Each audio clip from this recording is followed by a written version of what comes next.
دما عزیزانو دما قریبانو د خدای تعالی اولیاء الله د خدای تعالی جل شانه دوستان دا علماء کرام چې دا موږ تاسې په داسې خوار نظر باندې ورته ګورو والله که دا خوارې قسم ده به دا د الله تعالی دوستانې په دغه باندې د الله تعالی جل شانه خوا به دیشي الله تعالی په دغه باندې ناراضه کیږي نو موږ او تاسې چې کوم اعتماد کومه دعوه موږ کړې ده په دې دعوه کې به د موږ 100% اعتماد په خپل حبیب علیه الصلاة والسلام وي د موږ به 100% هغه حبیب علیه الصلاة والسلام موږ ته راوړی قرآن عظیم الشان په هغه به د موږ 100% د موږ اعتماد او په خپل امام حضرت امامنا امام ابو حنیفه رحمت الله تعالی علیه باندې به د موږ 100% د موږ اعتماد یوه لطیفه یې رانقل کړې ده په کتاب کې لطیفه به ورته یې حضرت موسی علیه نبینا علیه الصلاة والسلام دا یې تر دې پورې په کتاب کې ویلي دي چې ډېر داسې شیان شته چې خدای بندګانو ته نه دي ورکړي داسې که یې د ماپ کې ګټه ده لیکن هغه د ده په کې تاوان یو سړی د ټول وخت د لاسونه اوږده نیولي دي خدایه ما ته 10 کروړ روپۍ راکړي اوس د ده دا سوچ ده چې په 10 کروړو کې د ما ګټه ده لیکن حال دا ده په دغه کې د ده نقصان او ضرر د ما د تا ایمان ده چې ټولې مندې سره جمع کې د حیواناتو چې څومره مندې دي او یا چنده زیات الله تعالی ته د ټولو مندو په خپل بنده باندې مهربانه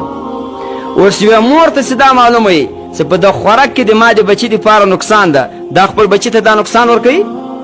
ګوره چې کله بچي ته دا هغه تی ورکوي دا هغه شیان نه خوري چې د هغه سره د بچي ته نقصان جوړېږي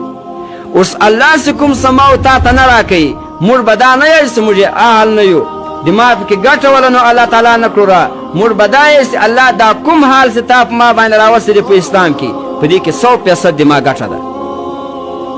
حضرت موسی علیه الصلاة والسلام کوهی تور ته روان ده یو سړی د هغه پوه سو چې موسی علیه الصلاة والسلام خو اوس د الله تعالی سره خبرې کوي د دغه بیا دغه ډېر شوق و چې کشکې خدای ما ته د هغه علم راکړی وای چې د حیواناتو په ژبو باندې زه پوهېدلی مثلا چرګ د چې کله کړکېږي زه په کړکېدا پیدلی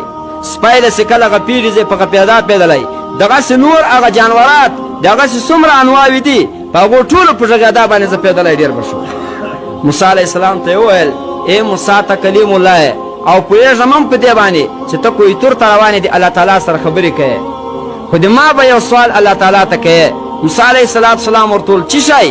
ول الله ته به دا چې خدای ما ته داسې علم راکړي چې د حیواناتو په غږېدا پوهېږم موسی علیه السلام ورته وویل خو دا حال دې بس ده ده ول یې ما ته خوند راکوي موسی علیه السلام یې منع کوي ول دا مه غواړه په دې کې به دې ګټه نه وي ورته ویل نه بس خدای تعالی دې ما ته دا علم راکړي موسی علیه السلام چې کله ولاړی کوهي تور ته الله ته یې سوال وکړو خدایه د ما پلانی امتي د هغه یو شوق ده چې خدایه ما ته داسې علم راکړي چې زه د حیواناتو په غږېدا باندې پوهېږم صراطو الله رب العزت هغه علم ورکړو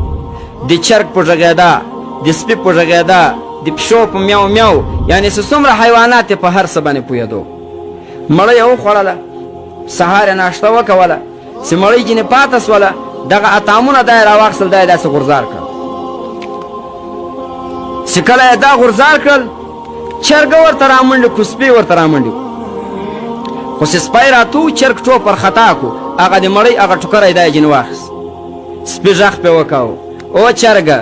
لږ خو د ما په حال باندې مهرباني وکوه ټوله شپه زه د دغ په پیره کې تېره کړم په دې کور باندې پیره کوم اوس مې هغه یو ټوکری د مړۍ پیدا کړو هغه هم تا راجخه یوړ چرګ ورته وویل ول ای سپیه ته مه خفه کېږه خوا مه بدوه دغه ټوکر دی خیر ده زه وخورم ته نن په لوږه کې ګزاره وکوه سبا د مالک اس په مړه کېږي غوښې به ډېرې پرتې وي ذاتي د کومه وخته خوښې وي خورایه مالک چې کله دا غږېدا واورېدله اوه اس دې مړ کېږي دستي راولاړ سو اس یې په چا باندې خرڅ چې اس یې خرڅ کړو نو دا دې په څه شی مړ کېږي په سبا یې بیا مړۍ وخوړله بیا دغسې ټوکر ځینې پاته سو بیا یې دا داسې غورځار کړو چې کله یې غورځار کړو بیا چرګه ورته رامنډې کړو او سپي هم ورته رامنډې کړو چرګ بیا ټوکر ځینې واخیست سپي ورته ویلی دا څه کوې ظالمه داسې مه را سره کوه پرون دې هم په لوږه پرېښودلم نن بیا وږه یم دا مړۍ ما ته راکړه چرګ ورته ویلی مه خفه کېږه سبا دې ده خر ده دا مړ کېږي غوښې به ډېرې پرتې وي چې سورې دې خوښې وي بیا یې خوره. سپی بیا ولاړی، بیا په انتظار د 2 ورځې شپې په لوږه تېرې کړې. په 3مه ورځ یې بیا مړۍ ورګوزاره کړله، چرګ بیا ځینې واخیستله. سپی ورته یایي ای دا مړۍ مه وړه وږه یم. ده ورته ویلی ګوره زه اوس خبر درته کوم، سبا به انشاءالله داسې شیان وخورې چې یو سبا به نه وي 3 ورځې خو به خامخا یي. ده ورته ویلی دروغ یې. هغه ورته ویل زه مؤذن هم یم دروغ به یم،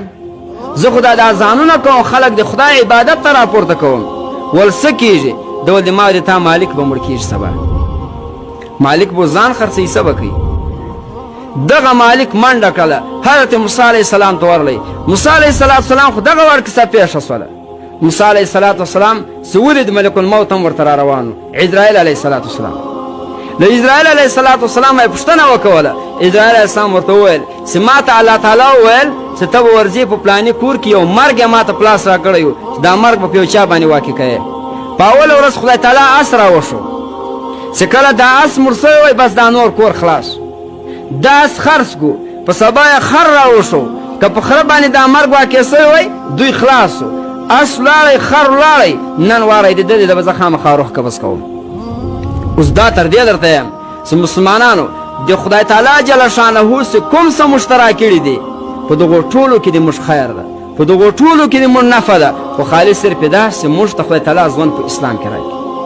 چې موږ مسلمانان یو. دا د الله تعالی په موږ باندې لوی فضل ده. دوم دا الله دې فضل وکړي داسې نه چې مسلمانان خو یو خو لیکن اخري خاتمه د موږ هغه په کفر باندې. نو الله تعالی دې د موږ خاتمه هغه په ایمان باندې کړي او الله تعالی دې موږ ته ژوند، الله تعالی دې ژوند موږ ته په اسلام کې را نصیب